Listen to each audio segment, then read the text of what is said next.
चलिए खबरों में आगे बढ़ेंगे, बात करेंगे दिल्ली में आज बीजेपी संसदीय दल की बैठक हुई है। पीएम मोदी ने विपक्षी गठबंधन और उनके नाम पर निशाना साधते हुए उनकी तुलना ईस्ट इंडिया कंपनी और इंडियन मुजाहिदीन से की है।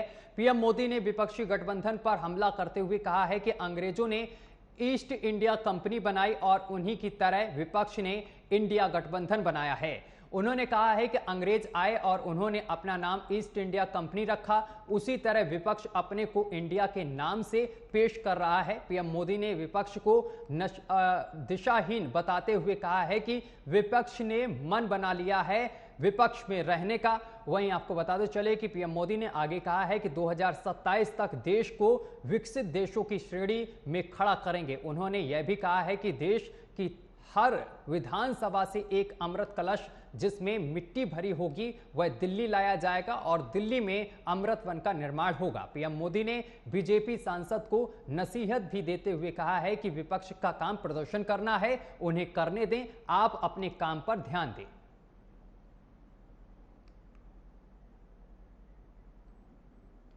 और इस खबर पर हमारे साथ मुन्ना खान, कांग्रेस प्रवक्ता, हमारे साथ जुड़ गए हैं। मुन्ना खान जी, बहुत बहुत स्वागत है आपका न्यूज वॉच इंडिया पर। जी नमस्कार सर। नमस्कार मुन्ना खान जी, बीजेपी ने जिस तरीके से, प्रधानमंत्री नरेंद्र मोदी ने जिस तरीके से आप लोगों ने गठबंधन का नाम इंडिया रखा है, इसकी तुलना उन्होंने ईस्ट इंडिया कंपनी से कर दी है, क्या कहेंगे आप?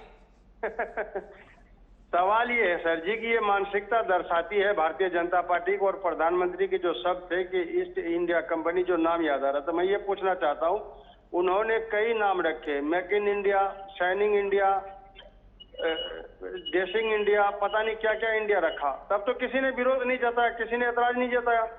लेकिन जब गठबंधन, जब सारे दल मिल करके एक इंडिया नाम कंपनी रखती है तो न जाने पता नहीं हमारे देश में प्रधानमंत्री जी को क्या हो जाता है। और सोचने वाली बात यह है कि अब ये 2027 की बात करते हैं, ये 2019 में 2022 की बात करते थे, अब 2023 में ये 2027 की बात करते हैं। 9 साल लगातार कंटिन्यू भारतीय जनता पार्टी की सरकार है। जो मैनिफेस्टो में जो इन्होंने 2014 में जो इन्होंने घोषणा की थी, मैं समझता हूँ 2-3 वादे भी उसमें इनके पूरे नहीं हुए, चाहे रोजगार के हो, चाहे महंगाई के हो, चाहे व्यापार के हो, चाहे किसान की आय दोगुनी करने के हो, कोई भी एक वादा भारतीय जनता पार्टी के द्वारा पूरा नहीं किया गया। तो मैं समझता हूँ यही विरोध आज पूरे देश में है। और पूरे देश का जो इंटरनल सर्वे है, जो आरएसएस के द्वारा कराया गया, तो इंटरनल सर्वे बता रहा है कि कहीं न कहीं बीजेपी बुरी तरीके से चुनाव हार रही है और ये बुखलाहट बीजेपी की दिख रही है। जिस तरीके से गलत बातें बीजेपी के द्वारा की जा रही है, अब कई इनके नेताओं के द्वारा आप सब कहे जा रहे हैं, इसका मतलब यह है कि मानसिकता खो चुका और ये हताश हो चुके हैं। इनको ये पता लग चुका है कि भारतीय जनता पार्टी की सरकार 2024 में नहीं बन रही है, क्योंकि इंडिया एक नाम रखा गया है, इंडिया देश है, इंडिया देशवासियों की धड़कन है। इंडिया एक ऐसा नाम है जो पूरे विश्व में विख्यात है। इंडिया से हम प्यार करते हैं, मुन्ना खान जी, पूरा विश्व प्यार करता है, इंडिया से पूरा देश प्यार करता है। तो क्या आपको लगता है इंडिया नाम रखने से आप 2024 का चुनाव फतेह कर लेंगे?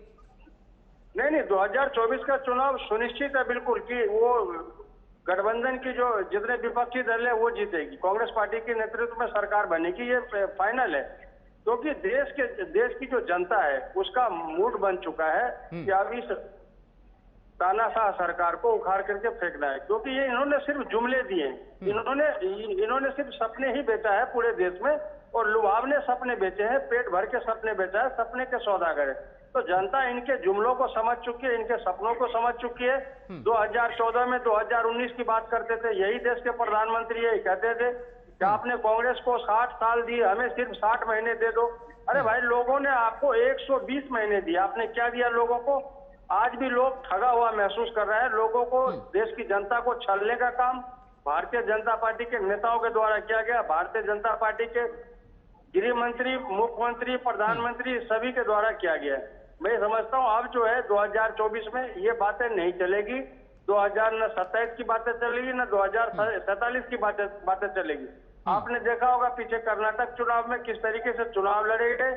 चुनाव के दौरान अली, बजरंगबली, कई ऐसे नारे लगे, लेकिन वहां की जो जनता थी बहुत समझदार थी और कांग्रेस पार्टी ने सिर्फ अपने मुद्दे पे चुनाव लड़ा। वहां पे विकास की बात हुई, महंगाई की बात हुई, बेरोजगारी की बात हुई, किसान के आय की बात हुई और वहां पे कांग्रेस पार्टी की सरकार बनी। ठीक है मुन्ना खान जी, ठीक है सर, बहुत बहुत शुक्रिया आपका हमारे साथ जुड़ने के लिए, तमाम बातचीत करने के लिए। और इसी खबर पर हमारे साथ के राणा हमारे सहयोगी सीधा न्यूज रूम से जुड़ गए हैं।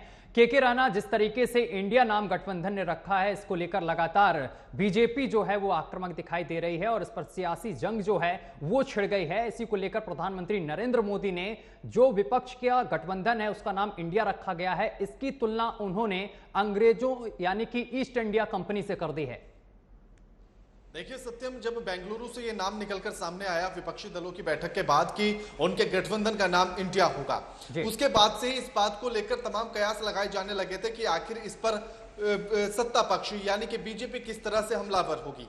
और आज प्रधानमंत्री ने जब बीजेपी के सांसदों की बैठक के बाद जब उन्होंने इस बात पर हमला बोला और कहा कि इंडिया नाम रख लेने से कुछ नहीं होगा, ईस्ट इंडिया कंपनी भी थी और साथ ही उन्होंने इंडियन मुजाहिदीन का भी उदाहरण दिया है, लेकिन इससे हमला उल्टा पड़ गया है। प्रधानमंत्री ने हमला तो विपक्ष पर किया था, लेकिन ये हमला उन्हीं पर उल्टा पड़ गया है, क्योंकि तमाम चीजें ऐसी हैं जो इंडिया से शुरू बीजेपी सरकार ने भी की हैं। बिल्कुल, यहां तक कि अगर उनका ट्विटर हैंडल आप खोलकर देखेंगे तो सबसे पहले लिखा हुआ नजर आता है बीजेपी फॉर इंडिया। अब ऐसे में अगर बीजेपी खुद फॉर इंडिया करने की बात कहती है, यानी कि बीजेपी इंडिया के लिए समर्पित होने की बात करती है, तो फिर इंडिया पर वो तंज कैसे कर सकते हैं। साथ ही भारत सरकार की तमाम ऐसी योजनाएं हैं जिनका जिक्र अभी मुन्ना खान भी कर रहे थे कि उनमें तमाम योजनाओं में इंडिया आता है, स्किल इंडिया, डेवलपमेंट इंडिया, साथ ही और उन्होंने उसके बाद स्टार्टअप इंडिया, ये तमाम मेक इन इंडिया, ये ऐसी तमाम योजनाएं हैं जिनमें इंडिया शब्द का इस्तेमाल किया गया है, यानी कि भारत से जोड़ने और भारत को विकसित होते हुए दिखाने की तरफ जो एक दिशा दी गई है उसमें इंडिया को संबोधित या फिर इंडिया को रखा गया है केंद्र में। अब ऐसे में अगर इंडिया की तुलना आप इंडियन मुजाहिदीन से करने लगे, ईस्ट इंडिया कंपनी से करने लगे, तो ये थोड़ा अटपटा लगता है। ऐसे में बीजेपी पर यह वार उल्टा पड़ता हुआ नजर आ रहा है। लेकिन दूसरी तरफ अगर देखा जाए तो जिस तरह से हमला दोनों तरफ से चल रहा है, ये सियासत कहां जाकर रुकेगी। और सबसे बड़ी बात यह कि ऐसे हमलों से बचकर अगर सही मुद्दों की तरफ ध्यान राजनीति करेगी तो शायद बेहतर होगा। सत्यम, बिल्कुल के राणा, बहुत बहुत शुक्रिया आपका हमारे साथ जुड़ने के लिए और तमाम जानकारी साझा करने के लिए।